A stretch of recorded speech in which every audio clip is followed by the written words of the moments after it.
इतनी भी गुजरी नागवार गुजरी। नमस्कार, मेरा नाम है कृष्णकांत प्रजापति उर्फ मिस्टर शर्मा। इस माया रूपी संसार में भटकने वाली एक आत्मा। अपनी इच्छाओं के पीछे भागते भागते मैं कब कृष्णकांत प्रजापति से मिस्टर शर्मा बन गया मुझे खुद ही पता नहीं चला। यदि आपकी कोई महत्वाकांक्षा नहीं है, सिर्फ इच्छाएं हैं, तो यूं मान लीजिए कि आप जेल में सजा काट रहे उस उम्र कैदी के समान हैं जिसे कठिन मेहनत और परिश्रम करने के बाद भी उचित पारिश्रमिक या कोई इनाम की उम्मीद नहीं होती। महत्वाकांक्षा और इच्छाओं में बड़ा ही बारीक सा अंतर है। महत्वाकांक्षा मतलब धीरे धीरे किसी ख्वाब के मुकम्मल हो जाने का इंतजार, सब इत्मीनान। और इच्छा मतलब तलब, उकलाहट, सब कुछ जल्दी जल्दी पा लेने की चाह। मैं भी आजकल इसी तरह की इच्छाओं के जाल में फंस गया हूं और इस बंधन से अपने आप को मुक्त नहीं कर पा रहा हूं। कभी कभी तो मुझे लगता है कि मैं अपने जीवन को सही ढंग से जीने की शुरुआत ही नहीं कर रहा, बल्कि मैंने प्रतिकूल वातावरण में अनुकूल बने रहने की आदत डाल ली है। और मजे की बात तो यह है कि अब तो मैंने अपनी ही योजनाओं के विरुद्ध बैठना भी सीख लिया है। लेकिन इन तमाम झंझट झमेलों में एक बात मुझे बहुत अच्छे से समझ आ गई, और वो है कि हम वो इंसान कभी भी नहीं बन सकते जो हम अंदर से नहीं। एक कहावत तो आप लोगों ने सुनी होगी कि माटी के मट को कितना भी रंग पोत लीजिए, बरसात उसकी कलई खोल ही देगी। अगर आप लोग भी अपना जीवन व्यवस्थित और सुचारू रूप से जीना चाहते हैं तो आपको अपने मूल स्वरूप में बने रहना अति आवश्यक है। नहीं तो आपकी ये इच्छाएं आपकी जेब से कंची, हाथों से गुल्ली डंडा, आसमान से पतंग, खेतों की हरियाली, भूसा की लाली, एक एक खूबसूरत चीज को छीन लेगी और थमा देगी आपके हाथों में कभी न खत्म होने वाली इच्छाओं का झुनझुना। बजाते रहिए झुनझुना।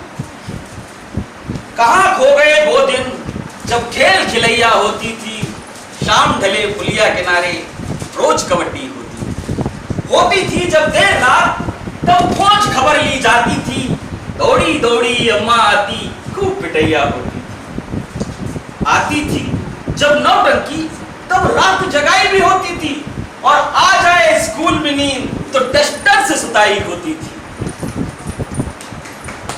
मास्टर जी पीपल के नीचे मुर्गा मुझे बनाते थे, आती जाती कन्याओं का मनोरंजन हम होते थे। कहां खो गए वो जब खेल खिलैया होती थी। अरे कृष्णा, अरे देखो तुम फर्स्ट से पास हो गए यार। अरे वाह, क्या बात है, क्या बात है।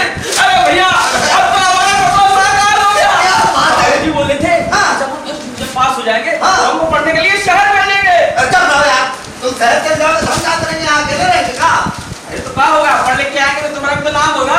अरे लड़का होगा दूसरे का नाम होगा, दूसरे का हमारा होगा। अरे काहे नहीं होगा, पढ़ा रहे हो? अरे कैसा बतियाता है।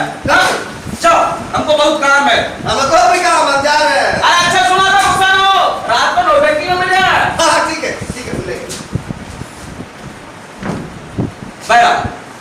किसी तरह मैं गांव के झुरमुटों से निकलकर शहरी जंगल में पहुंच गया, जहां जीने के लिए तो सब कुछ था, पर जिंदगी कहीं भी हंसती खेलती नजर नहीं आ रही।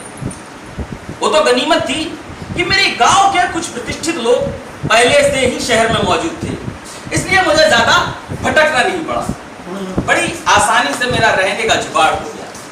अब जुगाड़ होने के बाद अगला टारगेट था एक बढ़िया से महाविद्यालय में अपना दाखिला हो।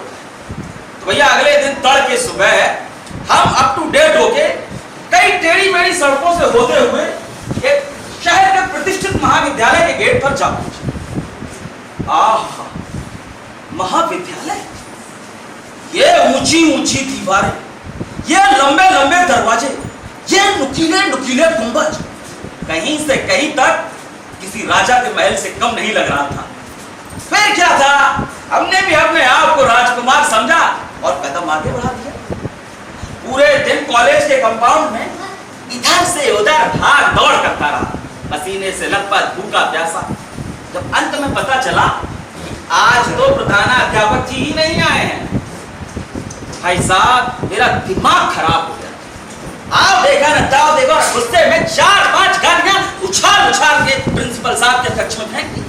अच्छा, गांव में गालियों का अपन को बड़ा तजुर्बा था। गालियां इतनी तीखी, नुकीली और शार्प थी कि जिस स्पीड से प्रिंसिपल साहब के कक्ष में गई हैं, उसी स्पीड से मुझे उठाकर कॉलेज के बाहर फेंक दिया गया। भैया हम उठे, धूल झाड़ी और कसम खाई, आज के बाद इस कॉलेज में मुड़कर नहीं देखेंगे। आपकी सम्मान की वजह से नहीं, पिटने की डर से, क्योंकि इस बार पिटाई जबरदस्त थी। फिर क्या था, वही सिलसिला शुरू रहा, एक कॉलेज से दूसरे कॉलेज और दूसरे कॉलेज से तीसरे कॉलेज। कई दिनों की मेहनत सफल हुई और मेरा दाखिला एक बहुत ही अच्छे कॉलेज में हो गया। फिर अपनी विधिवत पढ़ाई शुरू, कॉलेज से घर जाना और घर से कॉलेज आना। दिन रात हमारी मेहनत चल रही थी।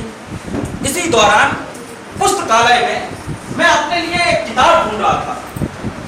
किताब पढ़ने के दौरान मेरी नजर एक माया से टकरा गई। आह, क्या रूप था, क्या रंग था, क्या चाल थी, क्या ढाल थी। माया का ऐसा आकर्षक और मनमोहक स्वरूप मैंने पहले कभी नहीं देखा। माया को देखा तो मैं देखता ही रह गया, उसका चेहरा मेरे दिल में अंकित हो गया। फिर क्या था, मैं माया के उस तिरस्वी बंधन से खुद को मुक्त नहीं कर पाया और मैंने उस माया का पता, ठिकाना, घर द्वार, पिन कोड सब कुछ पता कर लिया। उस माया का नाम था मिस रमा।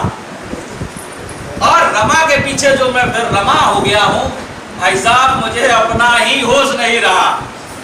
दिन रात कामों में जो इतना उलझ गया था, रमा के लिए गाने गाने हैं, रमा के लिए कविताएं लिखनी हैं, रमा को प्रेम पत्र लिखने हैं। एक दिन मैंने रमा को प्रेम पत्र लिखा। प्रिय रमा, जब से तुम्हें देखा है पुस्तकालय में, मुझे किताबों के अक्षरों में तुम्हारा चेहरा दिखाई देता। मैं सोने के लिए आंखें बंद करता हूं तो मेरी आंखों में तुम्हारा सुग्गा जैसा चेहरा तैरने लगता है। मैं नहाने बैठता हूं तो पानी में तुम्हारा अक्स तैरने लगता है। रमा, मेरा दिन का चैन, रात का करार, अब है मुझे बहुत तेज बुखार। रमा, मेरी इस बीमारी का इलाज तुम हो, तुम्हारे प्रेम में घायल प्रेमी। मैंने ऐसे बेनाम खत कई रमा के लिए लिखे, लेकिन उनका कोई भी जवाब लौटकर नहीं आया। लेकिन मैं हारने वालों में से नहीं था। मैंने कॉलेज की हर दीवार, हर पेड़ पर रमा और मेरे नाम के पहले अक्षर के साथ तीर से घायल दिल के चित्र छपवा दिए। फिर क्या था, पूरे कॉलेज में चर्चे होने लगे मेरी और रमा की प्रेम कहानी। रमा और मेरी प्रेम कहानी को देखते हुए मुझे खुद पर बड़ा अफसोस होने लगा था कि इतनी कंसिस्टेंसी के बाद भी रमा मेरे पर प्रभावित नहीं हो रही थी। लेकिन मैं हार मानने वालों में से नहीं था। मेरा हौसला बुलंद था और इरादे मजबूत। मैंने एड़ी चोटी का जोर लगा दिया। रमा जहां जहां जाए मैं पीछे पीछे जाऊं। रमा जब जब हंसे मैं तब तब हंसूं। रमा जो जो करे वो मैं सब करूं। और एक दिन मेरी मेहनत रंग लाई। रमा ने मेरे हौसले और ईमानदारी को देखते हुए, कंसिस्टेंसी को देखते हुए एक दिन मुझसे पूछ ही लिया, अरे कृष्णकांत, आखिर तुम मुझसे चाहते क्या? मैंने कहा,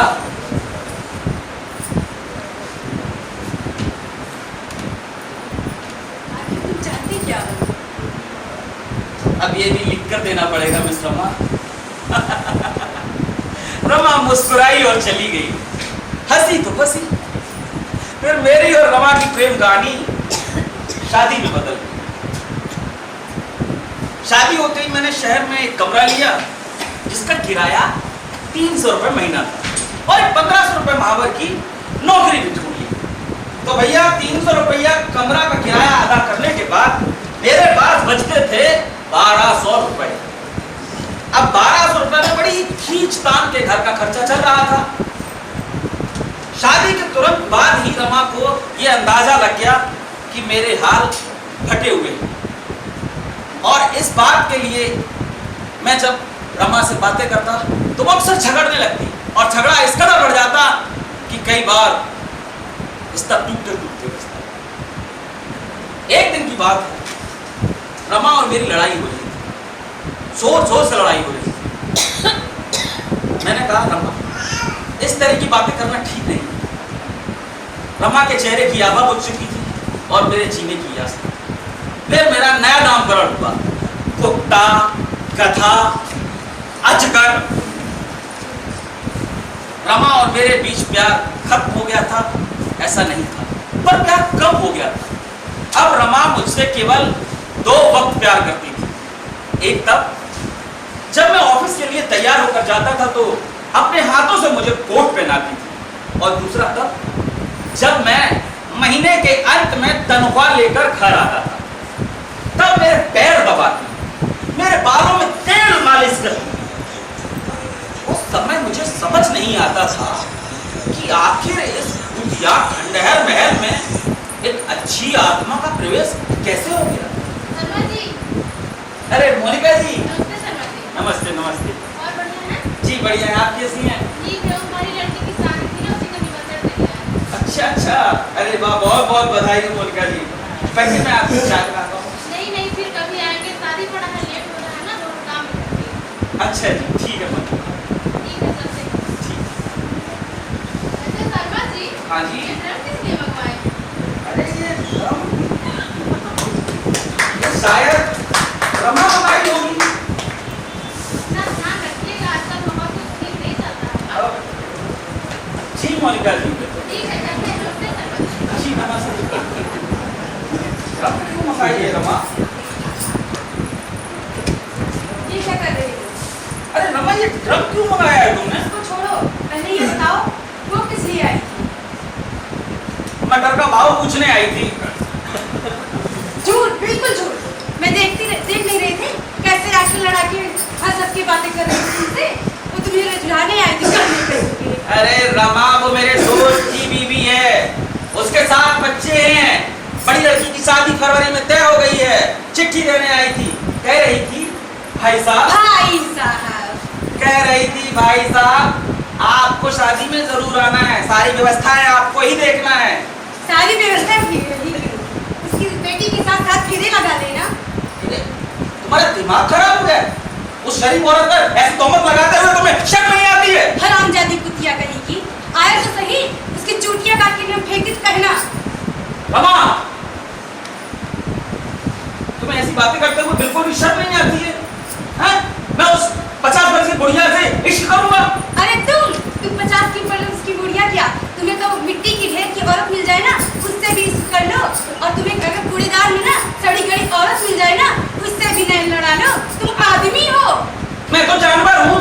जानवरों से बात करो। हाँ हाँ, मैं जानवरों से भी बदतर हूँ। चिल्लाऊंगा, क्या चिल्लाऊंगा, और सबको मोहल्ले वालों को बता दूंगा, हाँ भाई साहब इस घर में एक जानवर रहता है, आप लोग बच के रहना, यहाँ पे जानवर रहता है।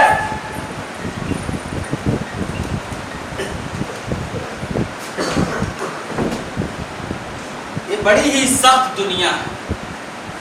इंसान कारखाने में काम करे तो गोलियों के बैल की तरह घुमाया जाता है, और दफ्तर में काम करे तो धोबी घाट पर कपड़ों की तरह पीटा और घसीटा जाता है, और अगर बाहर घूमने फिरने का काम ले ले तो घंटों दफ्तरों के बाहर सड़ाया जाता है। ये जो मेरे चारों ओर फैली हुई विशाल और विराट मशीनी दुनिया है, मैं इस मशीनी दुनिया का एक हिस्सा हूं, एक पुर्जा हूं। लेकिन मैं इस सड़े गले सिस्टम के पुर्जे को किस तरह से जिम्मेदार ठहरा सकता हूं? और इस मशीनी दुनिया को जिम्मेदार ठहराने में मेरी कोई दिलचस्पी भी नहीं है। मेरी दिलचस्पी तो इस बात में है कि मेरा ये घर किसी तरह चलता रहे, मैं किसी तरह से चलता रहूं, मशीन में फिट किसी पुर्जे की तरह बस चलता रहूं, चलता रहूं, चलता रहूं।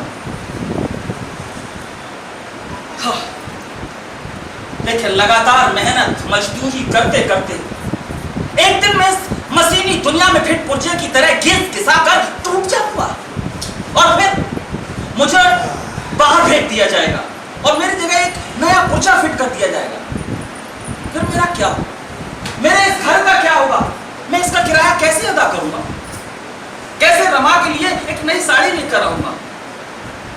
कैसे कैसे मैं हर महीने अपने बूढ़े माँ बाप को पैसे भेजूंगा? मेरे इन तमाम प्रश्नों से रमा को कोई दिलचस्पी नहीं है। उसे तो बस अपने सपनों का भूत सवार। तुम्हें कुछ पता है? क्या? उसी की माँ आई थी। हाँ, मैं उसे पहचानता हूँ। पहचानोगे क्यों नहीं? तुम्हारी जूलियट जो है। रमा, तुम्हें क्या लगता है इस दुनिया की सारी औरतों का सतीत्व मेरी वजह से ही खतरा में है?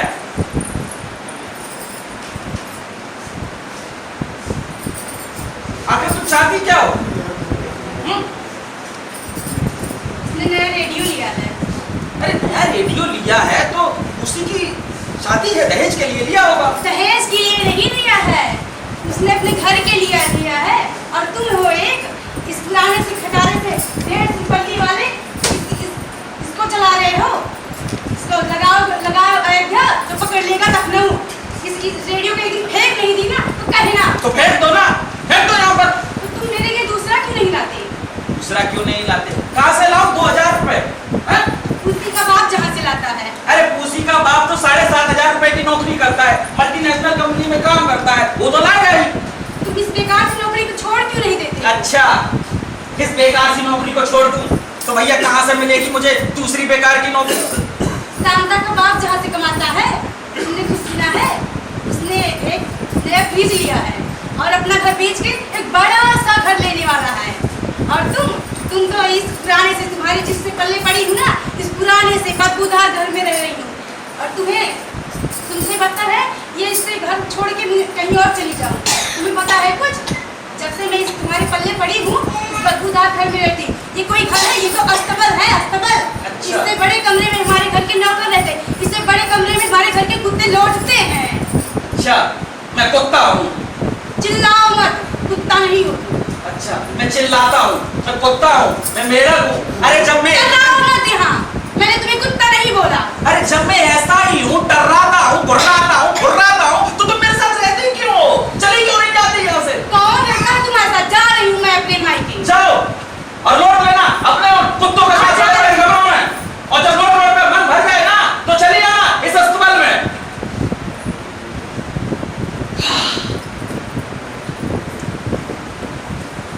कभी कभी मुझे लगता है कि रमा इस दुनिया की औरत है। उसका रूप, रंग, स्वभाव, व्यक्तित्व कुछ भी इस जमाने का नहीं है।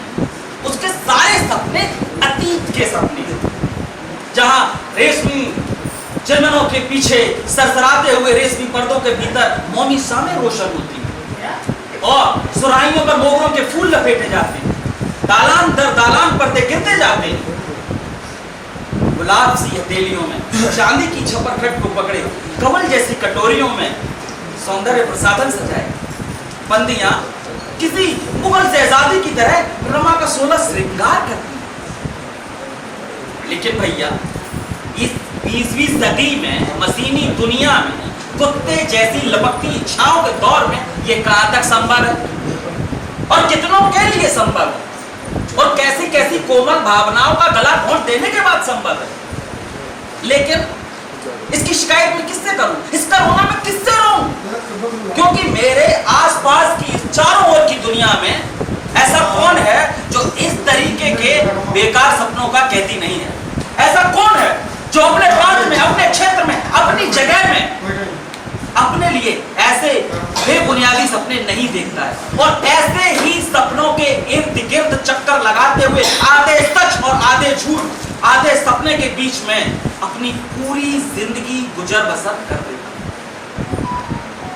ये इस युग का सबसे बड़ा दुर्भाग्य है कि हर आदमी का अपना अपना एक अलग सपना है और किसी को भैया इतनी फुर्सत नहीं है कि वो दूसरे के सपने में झांक कर देख सके या दूसरे के सपने के साथ अपने सपने को मिला सके। यहाँ तो सब अपने अपने सपनों की बंदूकें लिए खड़े हैं, अपने अपने सपनों की जंजीरों में जकड़े हुए, अपने अपने सपनों की बंदूकें लिए ये सोचते हैं कि मैं आजाद क्यों नहीं हूं। ये बड़ी स्वार्थी दुनिया है, स्वार्थ से भरी हुई दुनिया, जिसने अपने अंदर की हर सच्चाई और हर खूबसूरती को अपने अंदर ही दफन कर रखा है। बागों की हरियाली, पोखर का किनारा, खेतों की हरियाली, माँ का आंचल, प्यार, मोहब्बत, इंसानियत, सबको हमने अपने सपनों की खूंटियों से बांध बांध कर अलग अलग खड़ा कर रखा है। और फिर हम सोचते हैं कि ये दुनिया आगे क्यों नहीं बढ़ रही है। शर्मा जी, अरे मोनिका जी, ठीक है? जी ठीक है, आप ठीक हैं? ठीक है। रमा जी कहाँ? रमा जी तो भैया सो रही हैं घोड़े बेच के। बैठिए, मैं आपके लिए चाय बना कर लाता हूँ, बैठिए।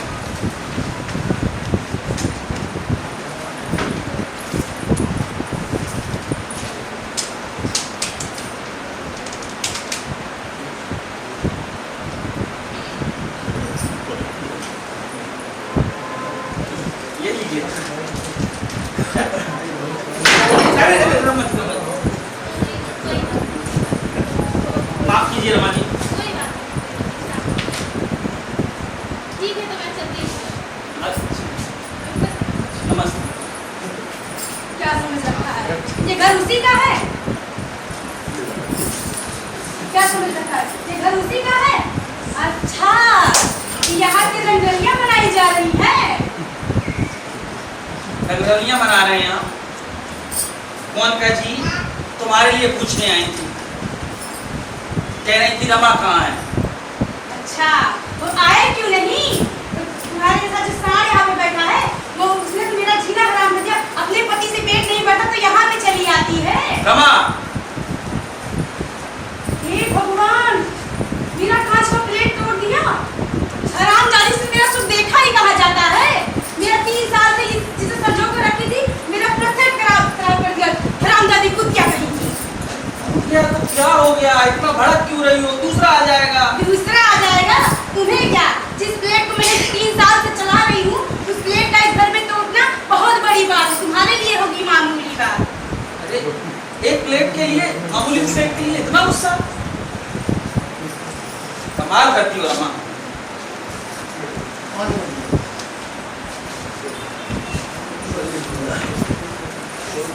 हरामजादी कुत्तिया, आए तो सही, बताती हूँ उसका।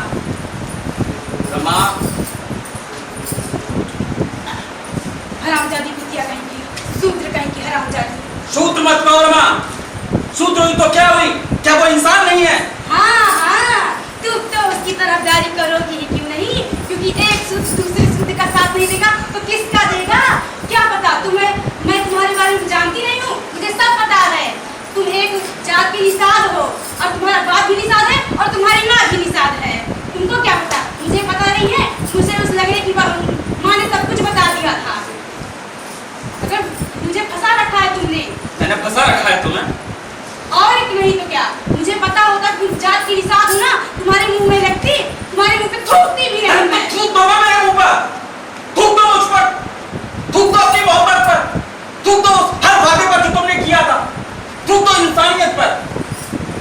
अरे ठीक है, तुम्हारी ऐसी इंसानियत पर जो इंसान को इंसान नहीं समझती है, उसकी जात से देखती है, उसके काम को, उसकी ईमानदारी को, उसके समर्पण को नहीं देखती है, उसकी जात को देखती है, जो हर वक्त अपनी ख्वाहिशों का बिगुल बजा बजा कर हर समय हंसने को माना रहती है। तुम्हारी जैसी औरत के साथ जीने से तो अच्छा है कि मैं मर जाऊं। मर जाओ। हाँ हाँ, मर जाऊंगा मैं। तुम यही तो चाहती है कि मैं मर जाऊं।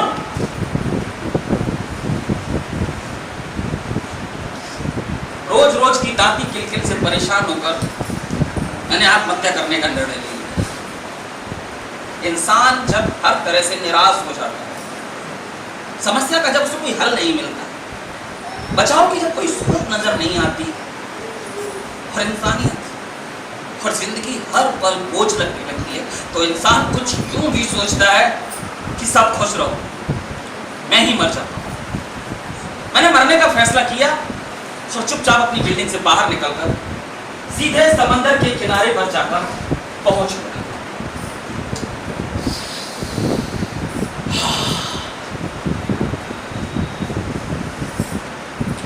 घर की घुटन और अंधेरे के विपरीत समंदर का किनारा बहुत ही रोशन और चमकीला मालूम हो रहा। सूरज अभी डूबा नहीं था। सुनहरी मचलती हुई लहरें आसमान को छू लेने की कोशिश कर रही थी। लोग समंदर के पानी में नहा रहे थे, अखेलियां कर रहे थे। बहुत ही खुशनुमा माहौल था। औरतें अच्छे अच्छे से कपड़े पहनकर सज संवर कर घूमने के लिए निकल आई थी। कुछ एक अपने हाथों में अपने बच्चों को थामे हुई थी, तो कुछ थकियाती हुई उन्हें ले जा रही थी। कुछ महिलाएं अपने प्रेमियों की बाहों में बाहें डाले समंदर की लहरों के साथ अटखेलियां करती हुई मटर गश्ती कर रही। मैंने सोचा मैं एक एक करके अपने सारे कपड़े उतार देता हूँ और फिर सीधा समंदर में दौड़ता हुआ आगे चला जाता हूँ और नहाने के बहाने मैं कब अंदर तक निकल जाऊंगा कि वापस आने का झंझट ही खत्म। जैसे लहरों पर कोई बुलबुला फूटा टुड़प से मेरा खेल खत्म। मैं ऐसा सोच ही रहा था कि तभी मेरी नजर भेलपुरी की एक दुकान पर पड़ी। काफी भीड़ थी वहां। मैंने सोचा कि मर तो रही है, एक भेलपुरी खा ही लेते हैं। क्या आज है? मैं भेलपुरी खाने के लिए गया। भैया एक भेलपुरी देना।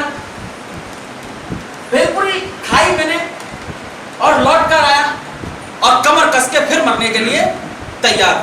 मैंने कदम जैसे ही आगे बढ़ाया तो आवाज लगाता हुआ मुझे बनारसी गोलगप्पे का रेड़ा दिखाई दिया। आहा, करारे करारे गोलगप्पे, हरी हरी मिर्ची और दही बड़ों पर सजे हुए हरी मिर्ची और लाल मिर्ची की रंगोली और 12 चाट के मसालों वाला पानी।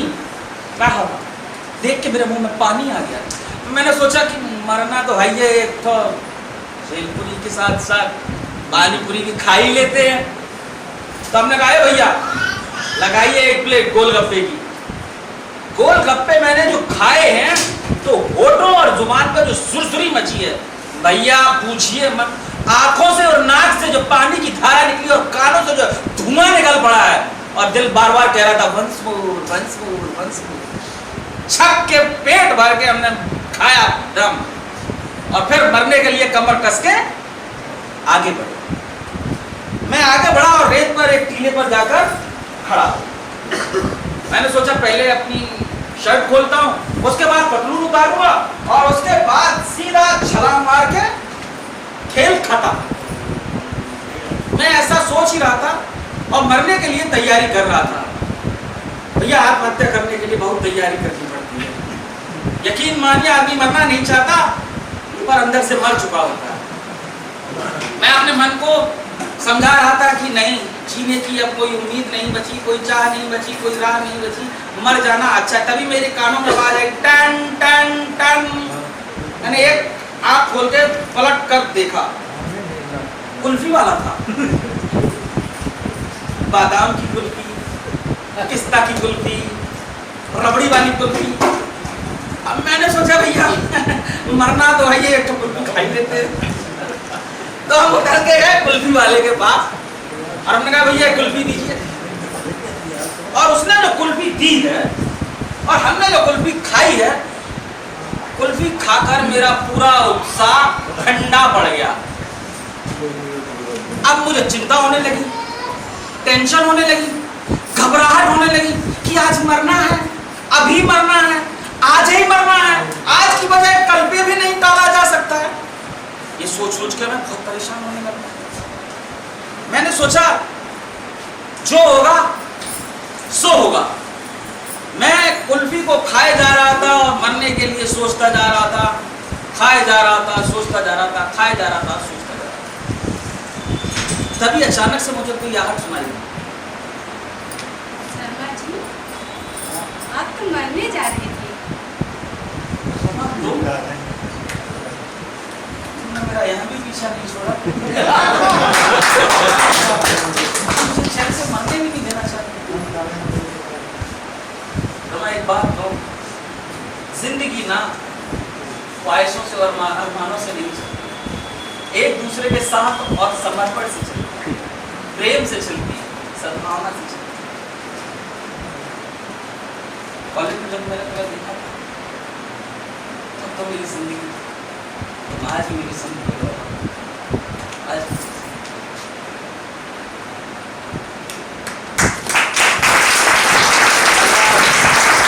ये नाटक आप तक पहुंचा है तो एक जोरदार ताली बजा के और जैसा पता चला कि हजरत बोली में सरगम ने इसको अपने बिल्कुल करके इस नाटक में जो अपना परफॉर्मेंस दिया, इसके लिए बहुत बहुत बधाई। आप लोग का भविष्य उज्ज्वल हो और हम सभी गौरवान्वित हो कि हमारे इस छोटे से नगर से जो है आपकी शुरुआत हुई और आप जो है बड़े बड़े मंच तक पहुँचे। दिल्ली बम्बई तक स्टेज आप से हो आपका। और हम सब कल्पना कर रहे हैं कि उस समय हम लोग भी उस चीज़ को देखें और महसूस करें कि हमारे क्षेत्र का एक कलाकार जो है दूर तक गया है। और शुरुआत सब सही छोटी ही होती है, कब वो बड़ी हो जाए कुछ पता नहीं। आप अपना मेहनत अपना समर्पण ऐसे ही लगाए रहिए। हम सब नगरवासियों का स्नेह आपके साथ है। सभी कलाकारों को बहुत बहुत बधाई, पूरी टीम को बधाई, विशेष बधाई यहाँ की जो व्यवस्था दी है भैया जी को, विजय भैया जी को, कि उनके माध्यम से ये साकार हो पाया। बहुत कम समय में ये यहाँ मंच उपलब्ध कराया आपने और हम लोगों को नगरवासियों को जो है एक कलाकार से रूबरू होने का मौका मिला। मंच नहीं होता तो हम सब शायद इस नाट्य कला से रूबरू भी ना हो पाते। और धीरे धीरे प्रयास हुआ, हमको लग रहा आज तीसरे दिन जो है संख्या बड़ी है इसके लिए नगरवासियों का इसके लिए जो है बहुत बहुत धन्यवाद। आने वाली पीढ़ी में हम लोग जो है ये एक मंच से जुड़े। वैसे हमारे यहाँ हमारे साथ भैया जी आए हैं, हमारे गोसाईगंज में भी बहुत अच्छे अच्छे कलाकार हैं और उनको भी हम लोग आपके साथ समाहित करके जो है जरूर कुछ न कुछ आगे इनोवेटिव कुछ करेंगे। नहीं सो पुराने यहाँ पे किशोर क्लब हम तो सुने हैं, देखे तो नहीं है, पर चाचा जी अगर स्वस्थ होते तो आते तो जरूर यहाँ पे करते। कि हमने सुना था कि बहुत अच्छा मंचन मोड़ो रामलीला के मंच पे आखिरी दिन जो है नाट्य खेलते थे और बहुत बढ़िया एक माहौल था उस समय। 20-25 साल पहले करीब जो है हमको लग रहा है। हम लोग की पीढ़ी तो नहीं देख पाई है, लेकिन उम्मीद करते हैं कि आने वाली पीढ़ी के मंच से जुड़े और सबका साथ सबका विकास वाला काम हो। तो सबका